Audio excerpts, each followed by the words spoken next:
Rahul മാങ്കൂട്ടത്തിലിന്റെ arrest ഹൈക്കോടതി തടഞ്ഞു. പക്ഷേ ഇക്കാലം കൊണ്ട് UDF-ന് ഉണ്ടാക്കാവുന്ന ആഘാതം എല്ലാം രാഹുൽ ഏൽപ്പിച്ചു കഴിഞ്ഞിരിക്കുന്നു.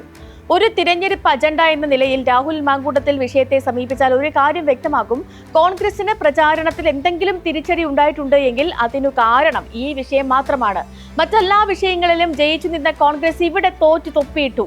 രാഹുൽ മാങ്കൂട്ടത്തിലിനെ ആദ്യഘട്ടത്തിൽ തന്നെ MLA സ്ഥാനവും രാജിവെപ്പിച്ച് പുറത്താക്കിയിരുന്നെങ്കിൽ ഈ തിരഞ്ഞെടുപ്പിൽ അമരത്ത് നിൽക്കുമായിരുന്നു കോൺഗ്രസ്. സ്വർണ്ണപ്പാളി കേസ് ഉൾപ്പെടെ ഭരണപക്ഷം സമ്പൂർണമായും പിടിവിട്ടു പോകേണ്ട തിരഞ്ഞെടുപ്പ് കൂടിയായിരുന്നു ഇത്. ഇവിടെ രാഹുൽ മാങ്കൂട്ടത്തിൽ നിഷ്കളങ്കനാണെന്ന് ചില കോൺഗ്രസ് നേതാക്കളെങ്കിലും വിശ്വസിച്ചു. അല്ലെങ്കിൽ രാഹുലിനെ ഈ കേസിൽ ഒന്നും ചെയ്യാൻ കഴിയില്ലെന്ന് പഴയ A ഗ്രൂപ്പുകാരെങ്കിലും സ്വയം പറഞ്ഞുകൊണ്ടേയിരുന്നു. MLA സ്ഥാനം രാജിവെപ്പിക്കാൻ കോൺഗ്രസിന് മുന്നിൽ ഒരുപാട് അവസരങ്ങൾ ഉണ്ടായിരുന്നു.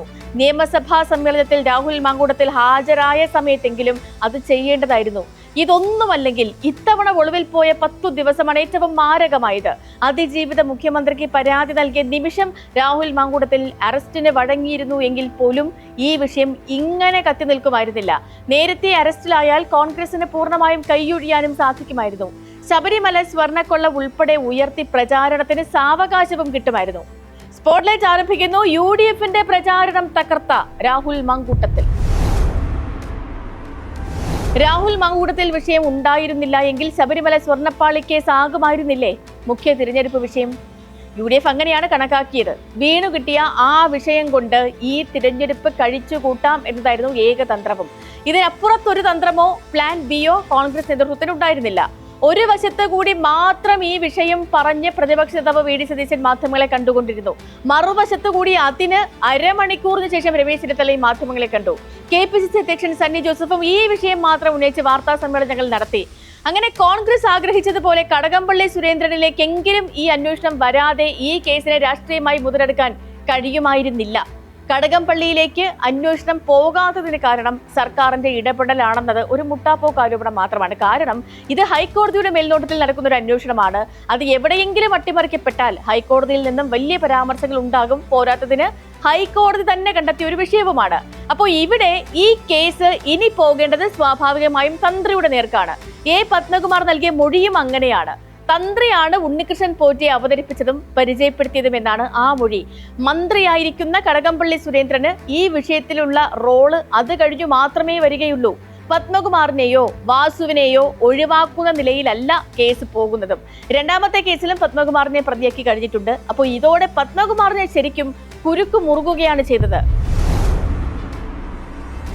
ഈ തിരഞ്ഞെടുപ്പ് 2025 ഡിസംബറിൽ നടക്കുമെന്ന് 2000 ഡിസംബറിൽ തന്നെ അറിയാമായിരുന്നതാണ്. കാരണം അത്രയ്ക്കും സ്വാഭാവികമായി സംഭവിച്ചതാണ് ഈ വോട്ടെടുപ്പ്.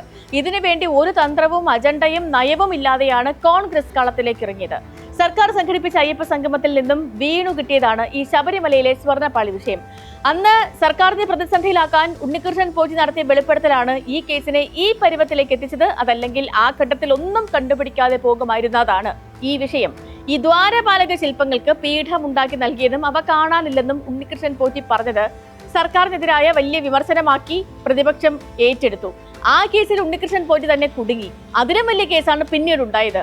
അത് മുതലെടുത്ത് മാത്രം ജീവിക്കാം, അതിജീവിക്കാം എന്ന് UDF കരുതിപ്പോയി. അപ്പോൾ ആ ഒരു തിരിച്ചടി വന്നാൽ എന്തു ചെയ്യണം എന്നൊരു പ്ലാൻ B ഉണ്ടായിരുന്നതുമില്ല. ആരാണ് UDF-ന്റെ തന്ത്രം മെനയുന്നത് എന്ന് ചോദിച്ചാൽ ആർക്കും കാര്യമായ ഒരു ഉത്തരമില്ല. രാഹുൽ മാങ്കൂട്ടത്തിൽ വിഷയം തന്നെ എടുക്കൂ. UDF കൺവീനർ അടൂർ പ്രകാശ് മാങ്കൂട്ടത്തിലിനെ പൂർണ്ണമായും പിന്തുണച്ച് ദിവസത്തിൽ 2 വട്ടം മാധ്യമങ്ങളെ കണ്ടു. മൈക്ക് കണ്ടപ്പോഴൊക്കെ അതിലുള്ള അതൃപ്തി പ്രതിപക്ഷ നേതാവ് VD സതീശൻ പരസ്യമാക്കി. രാഹുൽ മാങ്കൂട്ടത്തിലിനെ അന്നു തന്നെ പുറത്താക്കണമെന്നായിരുന്നു മുൻ പ്രതിപക്ഷ നേതാവ് രമേശ് ചെന്നിത്തല പറഞ്ഞുകൊണ്ടേയിരുന്നത്. K മുരളീധരനും മാങ്കൂട്ടത്തിലിനെ പൂർണ്ണമായും തള്ളിപ്പറഞ്ഞു. K സുധാകരൻ മാങ്കൂട്ടത്തിലിനെ തോളിലേറ്റി. UDF-ന് ഒരു നയമേ ഉണ്ടായിരുന്നില്ല എന്നതിന് ഇതിനുമപ്പുറം എന്ത് തെളിവാണ് വേണ്ടത്? ഇങ്ങനെ ഒരു വിഷയം കയ്യിൽ കിട്ടിയാൽ എന്തു ചെയ്യണമെന്ന് പോലും പാർട്ടിയിൽ കൂടിയാലോചനയില്ല. അതല്ലെങ്കിൽ ഇത്തരം കൂടിയാലോചനകളിൽ സമവായമുണ്ടായില്ല. സ്വർണ്ണപ്പാളി വിഷയത്തിലെ തന്നെ ഏറ്റവും പുതിയ പ്രതികരണങ്ങൾ നോക്കൂ. പ്രത്യേക അന്വേഷണ സംഘത്തിന്റെ നീക്കങ്ങൾ തൃപ്തികരമാണെന്നാണ് പ്രതിപക്ഷ നേതാവ് VD സതീശൻ പറഞ്ഞത്. എന്നാൽ തൃപ്തികരമല്ലെന്നാണ് KPCC അധ്യക്ഷൻ സണ്ണി ജോസഫിന്റെ നിലപാട്. പ്രതിപക്ഷ നേതാവിന് ആ നിലപാടല്ലല്ലോ എന്ന് ചോദിക്കുമ്പോൾ ഞാൻ ഇങ്ങനെ പറയുന്നു എന്നായിരുന്നു സണ്ണി ജോസഫ് ആവർത്തിച്ചത്. അതായത് തിരഞ്ഞെടുപ്പ് ഉച്ചസ്ഥായി നിൽക്കുമ്പോൾ ഒരു പാർട്ടിയുടെ 2 ഉയർന്ന നേതാക്കൾക്ക് 2 അഭിപ്രായം പറയുന്നതിലും വലിയ പൊരുത്തക്കേട് സംഭവിക്കാനില്ല. നേതാക്കൾ തമ്മിൽ ഒരു കൂടിയാലോചനയും നടക്കുന്നില്ല എന്നാണ് ഈ വിഷയം പറഞ്ഞു വച്ചതും. ഇടതു മുന്നണിക്കും ഉണ്ടായിരുന്നു നയപരമായ വലിയ പാളിച്ചകൾ. ഈ സമയത്ത് രാഹുൽ മാങ്കൂട്ടത്തിലിനെതിരായി പരാതിക്കാരി രംഗത്ത് വന്നതുകൊണ്ട് മാത്രമാണ് മറ്റു വിഷയങ്ങളൊക്കെയും മുങ്ങിപ്പോയത്. രാഹുൽ മാങ്കൂട്ടത്തിൽ ആദ്യ ദിവസം കീഴടങ്ങാത്തത് കൊണ്ടാണ് വിഷയം ഇത്രയും കത്തി നിന്നതും. UDF നേതാക്കളുടെ പിടിയിൽ നിന്ന് രാഹുൽ വഴുതിപ്പോയി. ആര് പറഞ്ഞാലും കേൾക്കാത്തൊരു കുറ്റവാളിയുടെ സ്വഭാവ വിശേഷങ്ങൾ കാണിക്കാനും തുടങ്ങി.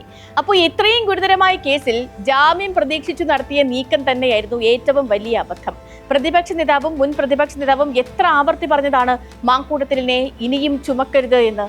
A ഗ്രൂപ്പിന്റെ നിർബന്ധമായിരുന്നു പാർട്ടിയിൽ നിന്നും പുറത്താക്കാതിരിക്കാനുള്ള കാരണമായി മാറിയത്. ഒരു സാധാരണ ബലാത്സംഗ കേസിലെ പ്രതിയായിരുന്നില്ല ഒളിവിൽ പോയത്. ഉത്തരവാദിത്തമുള്ള ഒരു MLA ആണ്. ഇന്നാട്ടിലെ നിയമ സംവിധാനങ്ങളോട് സഹകരിക്കേണ്ടയാളാണ്. അങ്ങനെ ഒരാൾ ഒളിവിൽ പോയപ്പോൾ ഉണ്ടായ ആഘാതമാണ് UDF ഇപ്പോൾ അനുഭവിച്ചുകൊണ്ടിരിക്കുന്നത്. തദ്ദേശ സ്വയംഭരണ തിരഞ്ഞെടുപ്പിന്റെ വിധി ജനം ഏറെക്കുറെ ഇപ്പോൾ തന്നെ തീരുമാനിച്ചിട്ടുണ്ടാകും.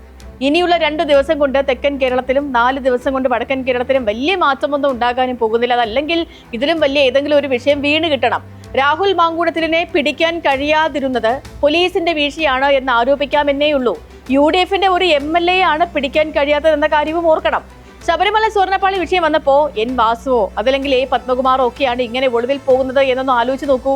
സർക്കാർ പ്രതികളെ രക്ഷപ്പെടാൻ സഹായിച്ചു എന്നൊരു മട്ടിൽ എന്തൊരു പ്രചാരണമാകുമായിരുന്നു ഇവിടെ ഉണ്ടാകാൻ പോകുന്നത്. അവരൊക്കെ 1 or 2 നോട്ടീസുകൾക്ക് പ്രതികരിക്കാതിരുന്നു എന്നതൊഴിച്ചാൽ നിയമത്തിന് കീഴടങ്ങുക തന്നെയാണ് ചെയ്തത്. രാഹുൽ മാങ്കൂട്ടത്തിലിൽ നിന്നും അതുതന്നെയാണ് ഈ സംസ്ഥാനം ആഗ്രഹിച്ചത്. അറസ്റ്റിലായാൽ തന്നെ അവിടെ കിടന്ന് ജാമ്യത്തിന് ശ്രമിക്കാവുന്നതേ ഉണ്ടായിരുന്നുള്ളൂ. യൂത്ത് കോൺഗ്രസ് സംസ്ഥാന പ്രസിഡന്റ് ആയിരുന്ന ആൾക്ക് അറസ്റ്റും ജയിലും ഒന്നും ഒരു പുത്തരിയേയല്ല. സെക്രട്ടേറിയറ്റ് മാർച്ച് കേസും വ്യാജരേഖ കേസും ഒക്കെ നിരവധി കണ്ടിട്ടുള്ള ആൾ കൂടിയാണ്. അപ്പോൾ നിയമത്തിന് കീഴടങ്ങി എന്നതുകൊണ്ട് ഈ കേസിൽ ഒരു മാറ്റവും ഉണ്ടാകുമായിരുന്നില്ല. കീഴടങ്ങാൻ വൈകിയ ഓരോ മണിക്കൂറും UDF കൂടുതൽ പരുങ്ങലിലേക്ക് പോവുകയാണ് ഉണ്ടായത്. ഈ തിരഞ്ഞെടുപ്പിൽ മറ്റേതെങ്കിലും വിഷയം ഉയർത്തിക്കൊണ്ടുവരാനുള്ള സാഹചര്യമാണ് ഇല്ലാതായത്.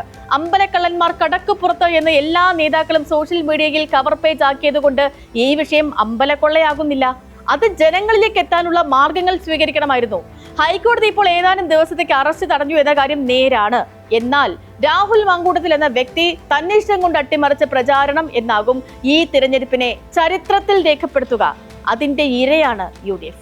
സ്പോട്ട്ലൈറ്റിന്റെ മറ്റൊരു വിഷയമായി നാളെ വീണ്ടും ഇതേ സമയം.